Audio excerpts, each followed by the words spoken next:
alongside Ben Bonasso and the vice-captain Uruguayan international Manuel Ardal comprise the back row. In the backs for Miami, Argentine international Tomás Cubelli returns at 9 to captain the side. He pairs with Chilean international Santiago Vilela at 10. Uruguayan international Tomás Inciarte completes the Cono Sur trifecta as he moves to outside center alongside Scottish international Nick Grigg.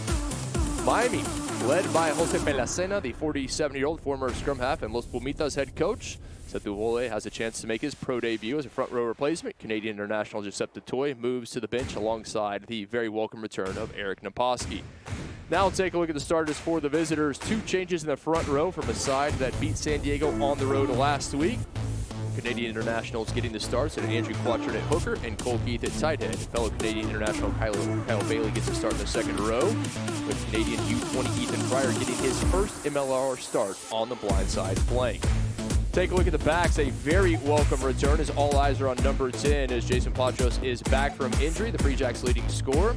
Canadian international Isaac Olsen on the left wing in his first MLR start. And maybe an international Rue Milan gets a start at 12, and Daniel Morgan Pudarangi moves to 15. The defending champions led by Scott Matthew, the 41-year-old South African, former Sharks scrum half, has Cook, former All Blacks U20 Halanatside and Jenkinson providing front row cover, with round 12 first 15 center Wayne Vanderbank highlighting their replacement backs.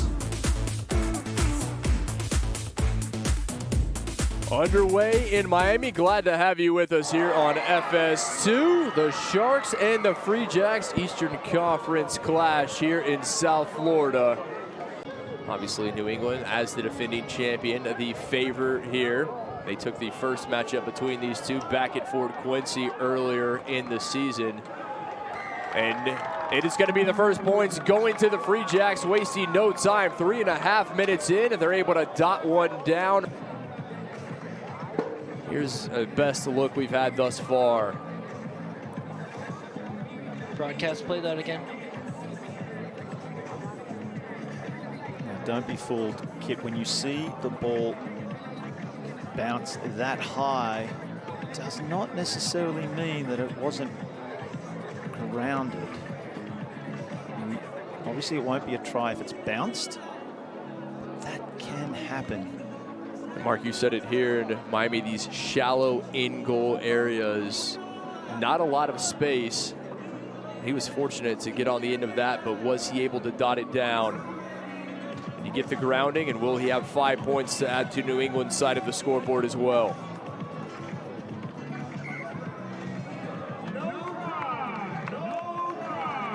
And you hear there is the call. No try, says Andrew Cole. Did not get a grounding. Looking to run it out of his own 22, and he's wrapped up. McNulty and Miami with it. Cubelli out wide, able to find Grigg. The Scottish international has Echeverri. Inciarte cuts in and rolls. Smith dots it down to put the host ahead. To be finding their groove, Miami, in this game. Started with some defensive pressure and the turnover. What about the hands from Nick Grigg to then get the ball away to Inciarte? The inside ball, so clever to Smet, taking advantage of the New England defensive line that had to quickly turn from offense into defense. Vandenhoven there. Big Dutchman doing his job with the line-out steal. Oh, Bailey on top of Evans as Cáceres comes in, and now the fray ensues.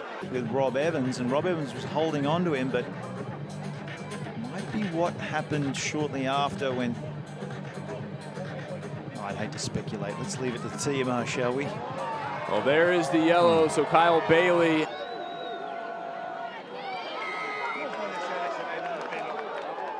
Miami penalized. Youngert looking for the quick restart, as it'll be Naposki coming out for Oideman. Oideman, his yellow card is now up, as it'll be Naposki, the #1 overall pick by Dallas back in 2021, making his first appearance. Star number 8 tries to take matters into his own hands.